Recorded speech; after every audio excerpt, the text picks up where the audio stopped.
نماز کے متعلق اللہ فرماتا ہے یہ بھاری پڑ جاتی ہے نماز کچھ لوگوں پر، کچھ لوگوں کے لیے نماز بھاری ہے، وہ جلدی سے جلدی بھاگنے کے فراق میں ہوتے ہیں، امام کے پیچھے ٹکٹکی باندھ کر دیکھتے ہیں کہ اب رکوع ہوا کہ تب رکوع ہوا، یہ کتنی لمبی رکعت ہو گئی۔ یہ میں آپ کو شروع میں بتا رہا ہوں کس کے لیے بھاری ہے، تو اللہ تعالیٰ فرماتا ہے یہ منافقین پر بھاری ہے۔ وَإِنَّهَا لَكَبِيرَةٌ إِلَّا عَلَى الْخَاشِعِينَ، یہاں پر آیت میں یہ فرمایا گیا ہاں جو اللہ سے ڈرنے والے لوگ ہیں ان پر نماز بھاری نہیں ہے، ان پر نماز بھاری نہیں ہے۔ وہ رسول اللہ کی لخت جگر سیدہ کائنات فاطمۃ الزہرا سلام اللہ علیہا، وہ رات کو سجدے میں گر جاتی تھی اور صبح کی اذان کا وقت ہوتا تو سر اٹھاتی اور پھر کہتی مولا تیری راتیں کتنی چھوٹی ہیں کہ ایک سجدہ پورا مکمل طور پر ہو نہیں پاتا، تو ان کے لیے نمازیں، ان کے لیے سجدے بھاری نہیں ہیں۔ دل میں اگر نفاق آ گیا ہو تو نماز اس کے لیے بھاری ہے، لوگ بیٹھتے نہیں، بھاگنا ہے۔ اور رمضان المبارکہ میں اب آپ کبھی سوچتے ہیں شیطان تو چھٹی پہ ہے، شیطان ابھی قید کر لیا گیا ہے۔ حدیث پاک میں حضور صلی اللہ تعالی علیہ وسلم فرماتے ہیں سرکش جنات اور شیطان مردود کو پورے رمضان میں قید کر لیا جاتا ہے، اللہ تبارک و تعالیٰ قید کر لیتا ہے مومنین کی راحت کے لیے، لیکن پھر بھی شیطان کے ایجنٹ بہت گھومتے رہتے ہیں، شیطانی کام بھی ہو رہے ہوتے ہیں، ساری چیزیں چل رہی ہیں۔ یہ کیسے؟ اس کو یوں بتایا گیا ہے کہ شیطان نے اپنے 11 مہینے جو اس پر عمل کیا جتنا اثر ڈالا تھا وہ پوری طور پر اس نے اس سے اپنے آپ کو آزاد نہیں کیا، اس کا کچھ اثر اب بھی باقی رہ گیا ہے۔ ہاں یہ اور بات ہے کہ شیطان تو گیا ہے لیکن ساتھ میں ہمارے صرف شیطان نہیں ہوتا، نفس بھی ہے، اور وہ شیطان سے بھی بڑا ڈینجر ہے۔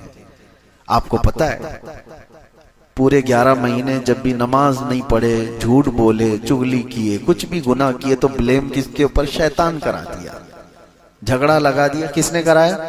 شیطان کرا دیا۔ ساری برائیاں کون کراتا ہے؟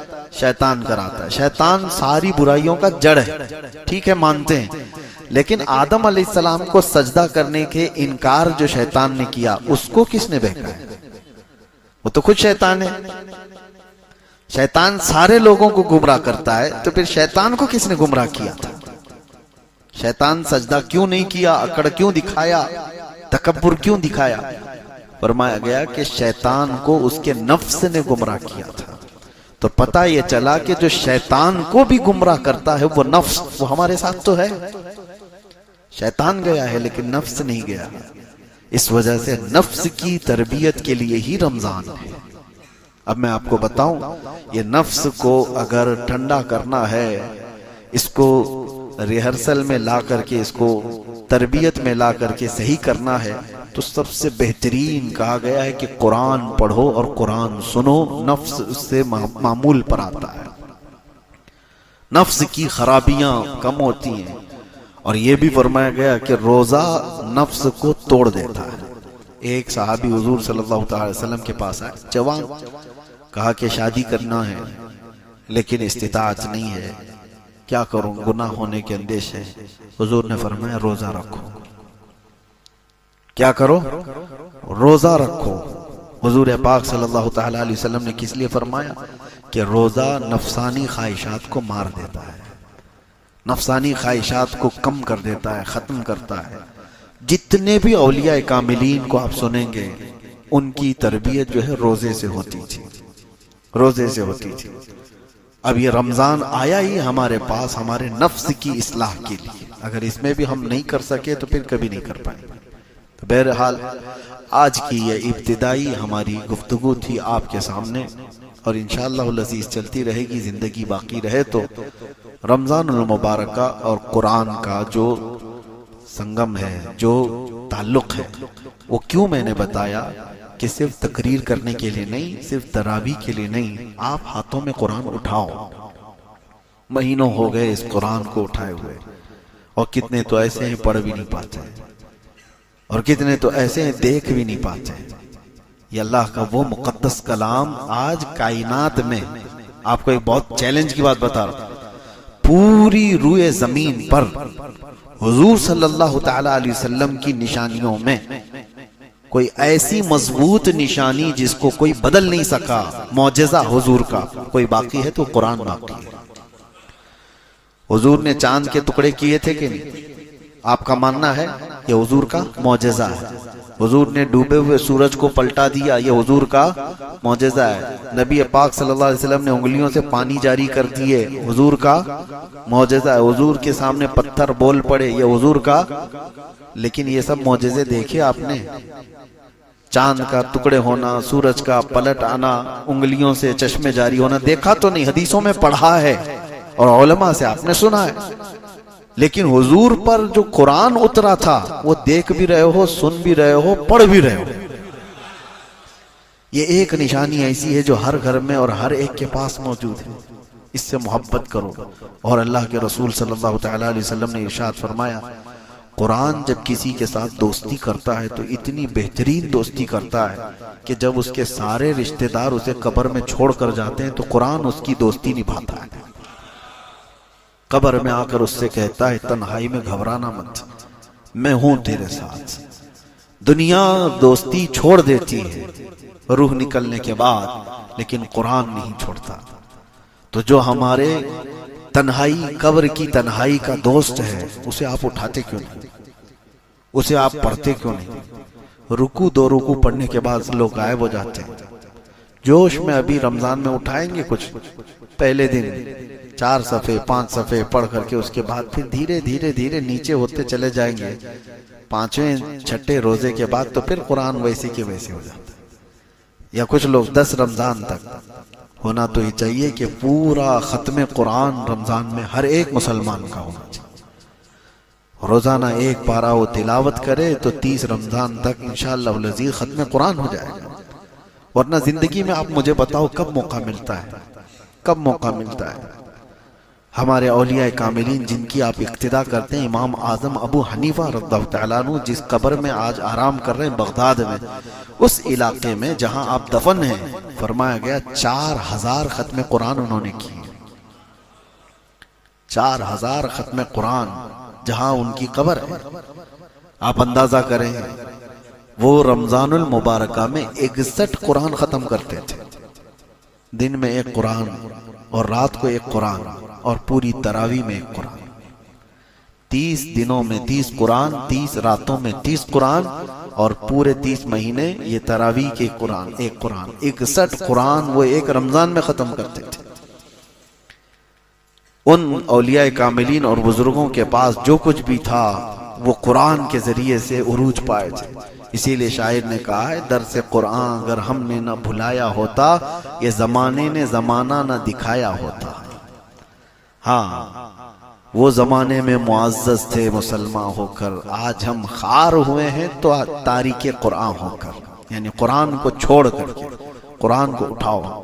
اب سمجھنے والے، تفسیر پڑھنے والے بہت کم رہ گئے، ترجمہ جاننے والے کم رہ گئے، پھر تلاوت کرنے والے کتنے کم ہو گئے۔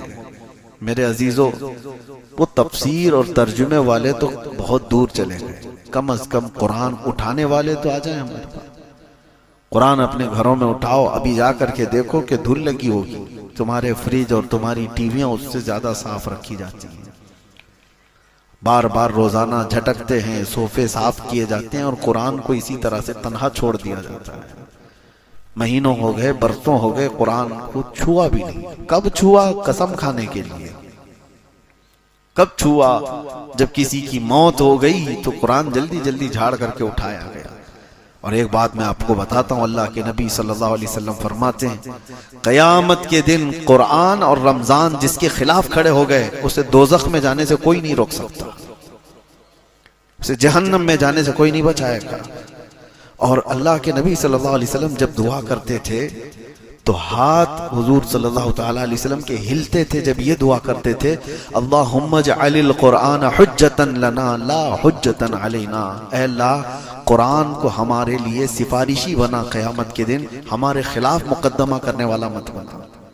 تو قرآن کچھ لوگوں کے خلاف مقدمہ کرنے والا ہے، قرآن کچھ لوگوں کے خلاف کھڑے ہونے والا ہے، قرآن بھی ہے اور رمضان بھی ہے، اور فیصلہ آپ کے ہاتھ میں ہے کہ قرآن کو اپنا سفارشی اور اپنا شفیع و مددگار بناؤ گے قیامت کے دن، یا پھر اپنے خلاف کھڑے ہونے والے۔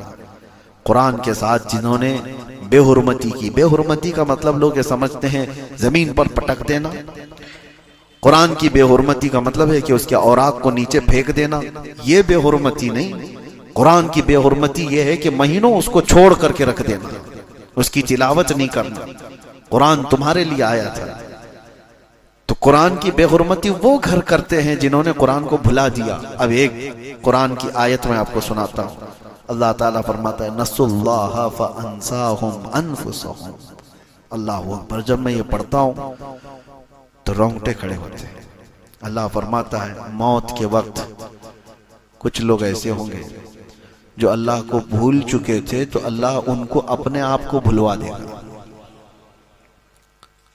فَأَنْسَاهُمْ أَنفُسَهُمْ، اللہ فرماتا ہے وہ اپنے آپ کو ان کو بھلا دیا جائے گا۔ تم کون ہو پتہ ہی نہیں، نام کیا ہے تمہارا پتہ ہی نہیں، کس کے بیٹے ہو پتہ ہی نہیں، حتیٰ کہ مرد ہو کہ عورت ہو یہ بھی نہیں پتہ، بھلا دیا جائے گا، ذہن ختم کر دیا جائے گا، میموری ختم۔ اس کے لیے یہ کن لوگوں کے لیے کہا گیا ہے؟ اللہ فرماتا ہے نسوا اللہ، وہ اللہ کو بھول چکے تھے، اللہ کو بھولے ہوئے لوگ ہیں۔ اور قرآن پاک میں ایک آیت ہے قال ربی لما حشرتنی اعمی وقد کنت بصیرا۔ کچھ لوگ کھڑے ہوں گے قیامت کے دن، کہیں گے کہ اللہ تو مجھے اندھا کیوں اٹھایا، میں تو دیکھنے والا تھا، کیا رہا تھا۔ کچھ لوگوں کو اندھا اٹھایا جائے گا، نابینا اٹھائے جائے گا، اور وہ پوچھیں گے کہ مولا میری آنکھیں کیوں چلی گئیں، میں تو دیکھنے والا تھا، کیا رہا تھا دنیا میں۔ وقد كنت بصيرا، اب جواب سنو، رب تعالیٰ فرماتا قال كذلك اتتك آیاتنا فنسیتها وكذلك اليوم تنسى۔ اے بندے میری آیتیں تیرے پاس آئی تھی اور تو نے ان کو بھلا دیا تھا، اسی لیے آج تجھ کو بھی تیری آنکھوں کے ساتھ بھلا دیا گیا، یعنی اس کو نابینا کر دیا گیا، اس کا سب کچھ ختم کر دیا گیا۔ تو قرآن کے ساتھ ناانصافی نہ ہو، قرآن کی بے حرمتی یہی ہے۔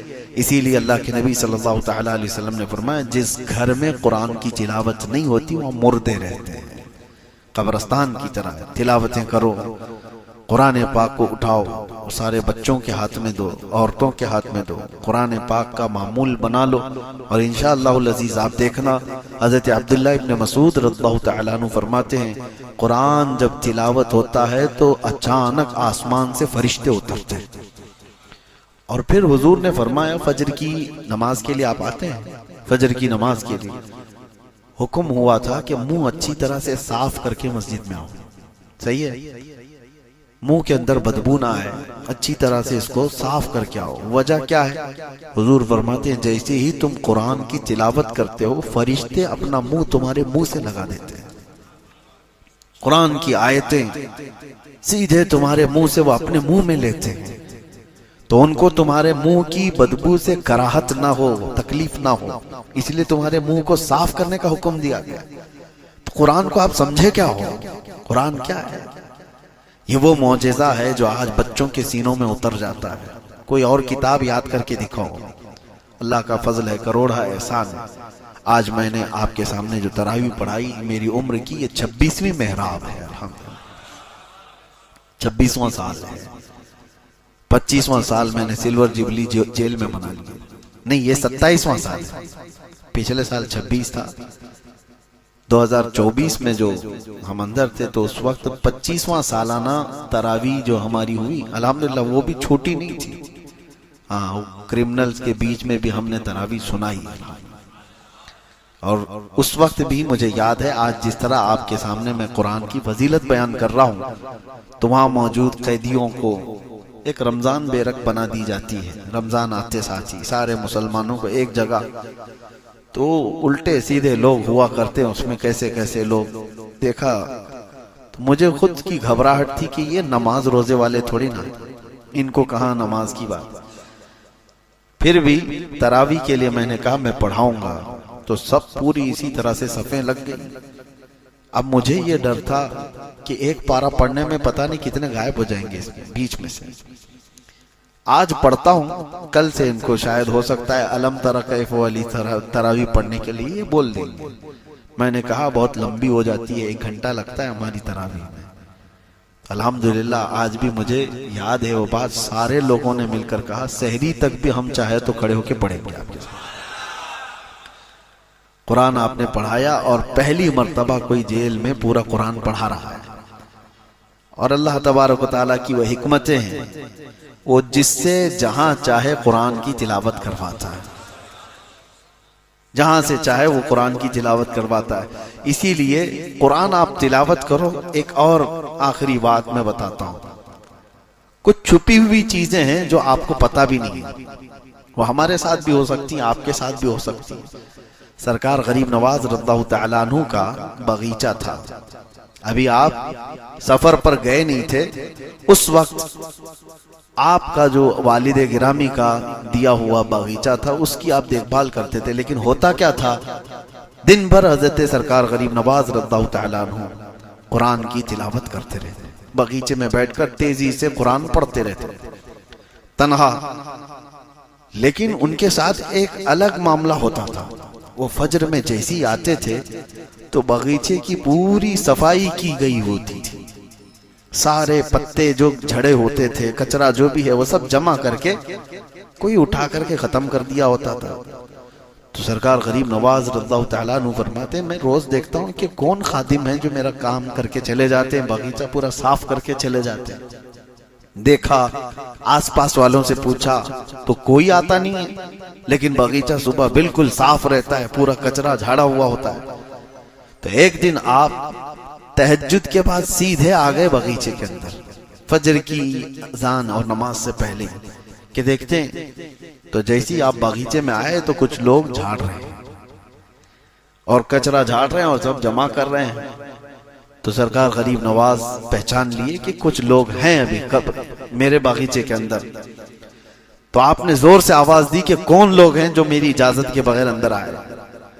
تو کچھ لوگ چلتے ہوئے جھاڑو چھوڑ کر کے آئے. وہ انسان نہیں، وہ جنات کی جماعت تھی، وہ جنات کی جماعت تھی. قریب آ گئے اور کہا سرکار غریب نواز رضی اللہ تعالیٰ عنہ سے ہم ہیں جو یہ صاف کر رہے ہیں. تو آپ نے پوچھا کہ میرے باغیچے کی یہ خدمت کس لیے کرتے ہو؟ توجہ، جس کے لیے میں نے بتایا. جنات ہی کہتے ہیں کہ سرکار آپ روزانہ قرآن کی تلاوت کرتے ہیں جو بیٹھ کر کے یہاں پر، ہم سن سن کر کے اپنی تجوید درست کرتے ہیں.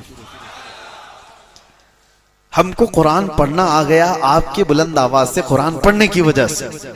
تو آپ ہمارے استاد ہوئے تو استاد کے گھر کا یا باغیچے کا کچرا تو صاف کرنا یہ شاگرد کی شان ہے.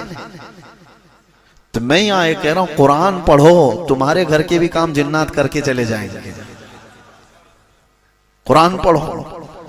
اور کچھ لوگ تو موکل حاضر کرنے کے لیے پتہ نہیں چلے کر رہے ہیں، اور چلے کر رہے ہیں، ایک دن ان کا سر گھوم گیا تو پھر زندگی بھر گھوم جائے گا. کوئی جن اٹھا کے پٹک کے چلا گیا.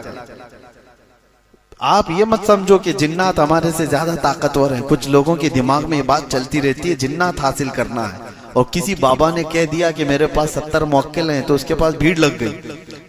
موکل کا مطلب وہی جنات حاضر ہے. تو لوگوں کو ایسا لگتا ہے کہ یہ کبھی بھی حکم دے دے گا تو جنات جائیں گے پورا ایکسس بینک اٹھا کر کے لے کے آ جائیں گے. ہاں، کوئی بینک کو پورا تالا توڑ کے لے کے آ جائیں گے. اگر ایسی ہوتا تو کوئی بینک ہی موجود نہیں ہوتی. سارے بابا لوگ جنات کو حکم دے کر سب تجوریاں اٹھا رہے ہوتے ہیں. بلکہ حقیقی بات یہ ہے کہ جنات انسانوں سے زیادہ طاقتور نہیں ہیں. اگر وہ طاقتور ہوتے تو اللہ تمہیں اشرف المخلوقات کیوں کہتا؟